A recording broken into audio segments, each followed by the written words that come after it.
Hello everyone, my self Anamika. तो बहुत student का प्रॉब्लम ये है कि वो बायो में फुल स्कोर नहीं कर पा रहे हैं एंड फाइनली दिसंबर ख़त्म हो गया है, तो अब टाइम भी उतना ज़्यादा नहीं है कि अब बायो पे सिर्फ 3 आवर्स टाइम दो।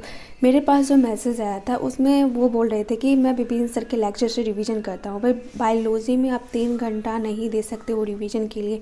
बायो में आपको एनसीईआरटी पूरा याद रहना चाहिए, एनसीईआरटी का पूरा गलिया याद रहना चाहिए, लाइन कौन सा लाइन किधर है, कहाँ पे है, पूरा एग्जैक्ट आपको पता होना चाहिए। अगर इस टाइप से आपको पता रहेगा तो आप एसेशन रीजन कभी भी रॉन्ग नहीं कर पाओगे। एंड इसके लिए आपको एनसीईआरटी कम से कम 10 से 15 बार पढ़ना पड़ेगा। तो देखो, कोई भी मॉड्यूल वगैरह मत लगाओ, सिंपल क्या करो कि एनसीईआरटी रीड करो एंड साथ में एनसीईआरटी रीड करने के बाद एक शॉर्ट नोट साइड से बना लेना, क्योंकि आप अप्रैल वगैरह में थोड़े ही ना पूरा बुक पढ़ोगे। आप सिंपल सा ऐसे शॉर्ट नोट्स बना सकते हो ताकि आप फास्ट रिवीजन कर सकते हो। एंड एग्ज़ाम से एक दिन पहले भी ये पूरा बायो का शॉर्ट नोट्स पढ़ सकते हो अगर इस टाइप से बनाए हो तो। ये बहुत ही अच्छा से मैं शॉर्ट नोट्स बना के टेली पे अपलोड कर दी हूँ, तो वहाँ पे आप जाके देख सकते हो कि किस टाइप से मैं बनाई हूँ एंड आप उसी टाइप से तैयार कर लेना ताकि टेस्ट देने में बहुत ज़्यादा हेल्प मिलेगा। क्योंकि अगर कोई भी यूनिट का टेस्ट होता है तो आप उतना यूनिट देख लो आराम से। कितना मिनट लगेगा? 5 से 10 मिनट लगेगा अगर आप 4 भी चैप्टर का रिविज़न करते हो तो प्लीज़ बायो का शॉर्ट नोट्स बना लेना। ऐसा नहीं है कि पूरा पेज ही पढ़ लेना, बस एक पेज काफ़ी है। देखो, बायो मॉलिक्यूल्स का जो है मैं एक पेज में बनाई हूँ। फोटोसिंथेसिस इन हायर प्लांट्स इसका भी एक पेज में बनाई हूँ। जो इम्पोर्टेंट है, मतलब कि जो सब पूछा जाता है वो सब लिख ली हूँ। और मेन बात यह है कि जो मैं बार बार भूल जाती थी वही चीज़ को ये सब मैं नोट की हूँ। ऐसा नहीं है कि पूरा एनसीईआरटी बुक उतार ली हूँ। तो प्लीज़ बायो का शॉर्ट नोट्स बना लेना, बहुत ही ज़्यादा हेल्प मिलेगा रिविज़न करने में। देखो, जितना भी मैं शॉर्ट नोट्स बनाई हूँ सब 1 पेज का ही है। ये देखो, केमिकल कोऑर्डिनेशन एंड इंटीग्रेशन का। तो देखो, अब किसी भी अच्छे टीचर से पढ़ लो, किसी भी अच्छे टीचर से पढ़ने से आपका स्कोर नहीं बढ़ेगा जब तक कि आप 15 से 20 बार एनसीईआरटी को रीड नहीं करते हो। प्लीज़ एनसीईआरटी को रीड करो। तो देखो, मैं तो सिंपल बोलूँगी कि आप किसी भी मॉड्यूल के चक्कर में मत पड़ो, आराम से बायोलॉजी के लिए एनसीईआरटी बुक रीड करो एंड टेस्ट पेपर तो जितना टेस्ट पेपर दे सकते हो।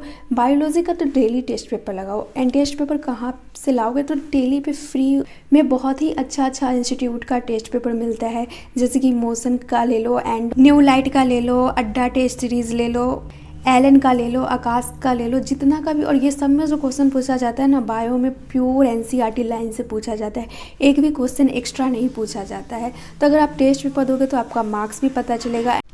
एंड नीट 2025 में जो प्लांट किंगडम से क्वेश्चन पूछा गया था, देखो एग्जैक्ट ये पूरा लाइन लिया गया था और क्वेश्चन में पुट कर दिया गया था। तो इसलिए मैं बोलती हूँ कि आपको एनसीईआरटी का पूरा गलिया, मतलब कि एक सॉन्ग है ना, गलिया तेरी गलिया, तो वैसे ही आपको पूरा एनसीईआरटी का गलिया याद रहना चाहिए ताकि अगर कहीं से भी क्वेश्चन आता है ना तो आप आसानी से उसको सॉल्व कर सकते हो। बस इसी सब क्वेश्चन को सॉल्व करने के लिए एनसीईआरटी को 10 से 15 बार पढ़ा जाता है। एंड कुछ मेडिकल कॉलेज वाले भैया दीदी अभी प्रचार कर रहे हैं, पता नहीं कौन सा ऐप है, जो बोलते हैं कि अगर ये मेरे टाइम रहता तो बहुत ही ज़्यादा बेनिफिशियल रहता, आप लोग इसे बाय कर लो। तो भाई, कोई भी ऐप बाय करने का नीड नहीं है। आप ओनली एनसीईआरटी को पढ़ो, 10 से 15 बार एनसीईआरटी पढ़ो, क्वेश्चन लगाओ एंड अब मॉड्यूल वगैरह मत लगाओ, ओनली टेस्ट पेपर लगाओ, डेली टेस्ट पेपर लगाओ। एंड ये सब ऐप के चक्कर में मत फंसना। एंड रिवीजन के लिए विपिन सर का लेक्चर प्लीज़ यूज़ मत करना। हम मानते हो कि विपिन सर बहुत ही अच्छा पढ़ाते हैं, बट आप बायो में 3 से 4 आवर्स नहीं दे सकते। बट नीट में जितना भी क्वेश्चन आया है 2020 के बाद, देख सकते हो हर एक क्वेश्चन एनसीईआरटी लाइन से आया है। ऐसा नहीं है कि वो एकदम से माइक्रोस्कोपिक क्वेश्चन है, वो क्वेश्चन एनसीईआरटी में दिखाई नहीं देता है, वो एनसीईआरटी में एग्जैक्ट दिखाई देता है। बस आपको एनसीईआरटी 10 से 15 बार पढ़ना है। तो आज 1 जनवरी है, तो उसके लिए हैप्पी न्यू ईयर।